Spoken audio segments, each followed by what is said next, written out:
Hello everyone, আপনি যদি এই ড্রামার আগের পার্টটি না দেখে থাকেন তাহলে আগে ওটা দেখে নিন, তবে আপনি স্টোরি ভালোভাবে বুঝতে পারবেন। পার্ট 2 এর শুরুতেই আমরা দেখতে পাই যে বিয়ের পর জিনান বোয়ানের বাড়িতে যায়, যেখানে তার আঙ্কেল জুয়ের সাথে দেখা হয়। আর আঙ্কেল জু তাকে বাড়ি দেখিয়ে তারপর তাকে একটি রিমোটের ব্যাপারে বলে। এই রিমোটের সাথে এই পুরো বাড়ির সিস্টেম জুড়ে আছে। যদি তুমি এটা ব্যবহার করো তাহলে বাড়ির জানলা দরজা আপনা আপনি বন্ধ হয়ে যাবে, আর এখানে থাকা সকল নেটওয়ার্কও চলে যাবে। আর এটা আরও অনেক কাজে ব্যবহার করা হয়, তুমি ধীরে ধীরে সব বুঝে যাবে। এরপর জিনান তার নোবেল লিখতে শুরু করে দেয়, আর তার নোবেলের নাম ছিল লিনল্যান্ড মার্ডার। লিনল্যান্ড একজনকে ধরার জন্য বাইরে যায়, আর সে তার ড্রেসের ফুলের ভেতরে একটি ক্যামেরা লুকিয়ে রাখে।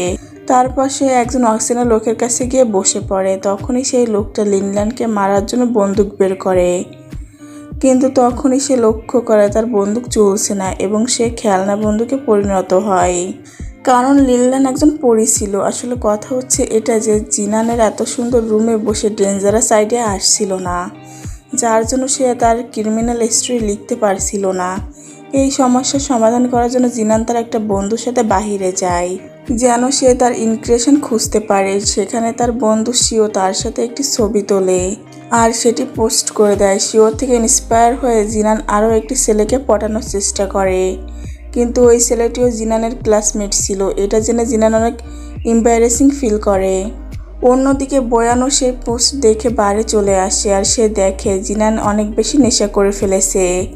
জিনানকে নেশায় দেখে সে তাকে সেখান থেকে নিয়ে চলে আসে। আসলে জিনান তার নোবেলের গল্প লেখার জন্য এসব কিছু করছিল।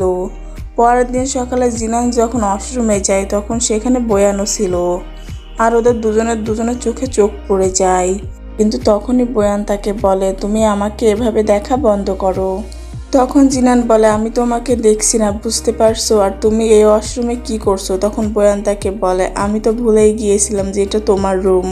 আর হ্যাঁ, তুমি এত নিষ্পাপ হওয়ার নাটক বন্ধ করো। আমি জানি কাল রাতে তুমি কি করেছিলে। আসলে আগের দিন রাতে জিনান নাইটি পরে তার সামনে চলে আসে, আর সে নেশায় ছিল বলে বয়ানের সামনে অনেক অদ্ভুত ব্যবহার করছিল। এসব কথা ভেবে সে অনেক এম্বারেসিং ফিল করে।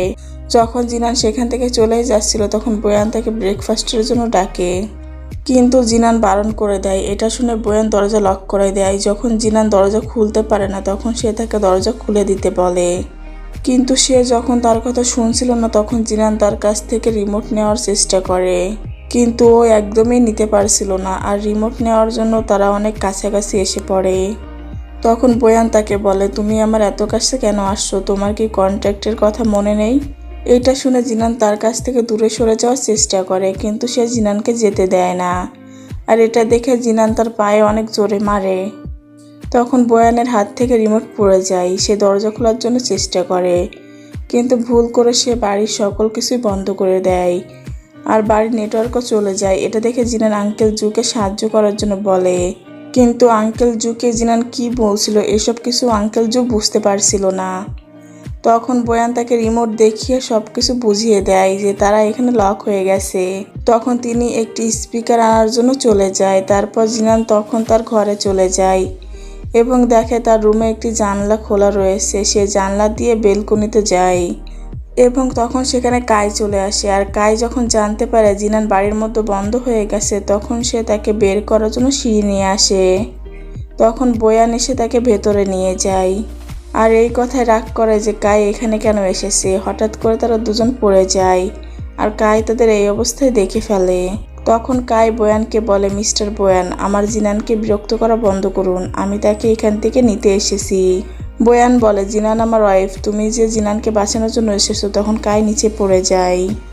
তখন বয়ানের সেক্রেটারি তাকে বাঁচিয়ে নেয়। তারপর বলে, তুমি এখানে কি করছো? তুমি কি এখান থেকে নিজে থেকে চলে যাবে নাকি পুলিশের সাহায্য নিতে হবে?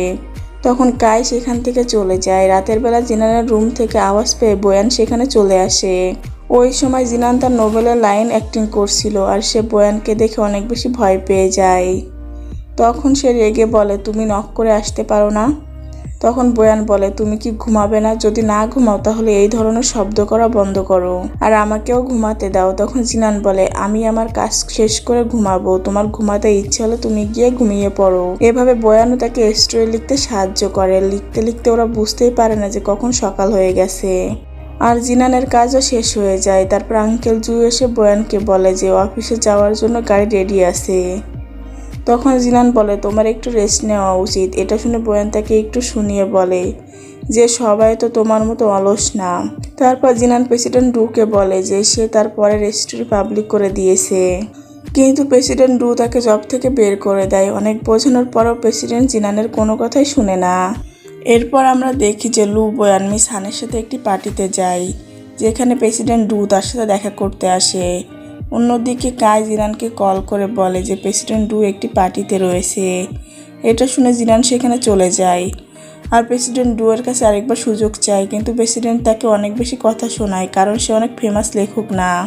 এই জন্য তার নোবেলে খুব বেশি ভিউও আসে না। এই কথা নিয়ে প্রেসিডেন্ট ডু তাকে নিচে দেখানোর জন্য এতটুকুই করে না, বরং জিনানের হাত ধরে তাকে পার্টি থেকে বের করে দেয়। আর এসব কিছু বয়ান দেখছিল। এসব কিছু দেখে বয়ান প্রেসিডেন্ট ডুকে গিয়ে বলে, আমার লিনল্যান্ড মার্ডার অনেক ভালো লেগেছে, আর এই লিনল্যান্ড মার্ডারের লেখক এখনও তোমার সাথে কাজ করে, রাইট? এটা শুনে প্রেসিডেন্ট ডু তাকে মিথ্যা বলে দেয় যে হ্যাঁ, সে তো আমার সাথেই কাজ করে। তখন বয়ান জিনানের প্রশংসা করে বলে, যদি ওই লেখক তোমার সাথে কাজ করে তাহলে আমি তোমার কোম্পানিতে ইনভেস্ট করব। এটা শুনে প্রেসিডেন্ট ডু অনেক বেশি অবাক হয়ে যায়। ওইদিকে জিনান প্রেসিডেন্ট ডু এর কথাগুলো মনে করে অনেক বেশি স্যাড হচ্ছিল। তখন সেখানে বয়ান এসে বলে, এত তাড়াতাড়ি গিভ আপ করছো? নিজের উপর কি বিশ্বাস নাই? তখন জিনান তাকে বলে যে প্রেসিডেন্ট ডু তাকে মিথ্যা কথা বলেছে, যে তুমি এখনও তার সাথে কাজ করো। তখন জিনান বলে, না, প্রেসিডেন্ট ডু সত্যি কথাই বলেছে, আমি কখনো একজন ভালো লেখক হতে পারবো না। কিন্তু বয়ান তাকে বুঝিয়ে বলে যে তুমি অন্য কেউকে কি বলছে এসব শুনবে না। যখন আমি আমার কোম্পানি শুরু করেছিলাম তখন কেউ আমাকে বিশ্বাস করেনি। লোক আমার পেছনে আমাকে নিয়ে হাসাহাসি করতো, কিন্তু আমি প্রমাণ করে দেখিয়েছি যে আমি এই কাজটা করতে পেরেছি, আর তোমাকেও এটা করা উচিত। তখনই জিনানের কাছে প্রেসিডেন্ট ডু এর কল আসে আর সে আবারও জিনানকে কাজে রেখে দেয়। এটা শুনে জিনান অনেক বেশি খুশি হয়ে যায়। পরের দিন বয়ান প্রেসিডেন্টের সাথে কন্ট্রাক্ট সাইন করে নেয়। তখন বয়ান তাকে বলে যে লিনল্যান্ড মার্ডারের লেখক অনেক বেশি বুদ্ধিমান, সেই জন্য তাকে রোমান্টিক গল্প লিখতে হবে। এটা শুনে প্রেসিডেন্ট ডু তাকে বলে যে সে এখন পর্যন্ত শুধু ক্রিমিনাল স্টোরি লিখেছে আর ওর রোমান্টিক স্টোরির প্রতি কোনো এক্সপিরিয়েন্সই নেই। তারপর বয়ান তাকে বলে যে তাহলে তাকে বলো যে সে যেন তার আশেপাশের লোকের থেকে এক্সপিরিয়েন্স খুঁজে। এই কথা শুনে সিনহু ইসমাইল করে, কারণ সে জানে যে বয়ান কার কথা বলছে। বয়ান যাওয়ার সময় প্রেসিডেন্টকে এটাও বলে দেয় যে আমাদের মতো ডিলের সিক্রেটই থাকবে।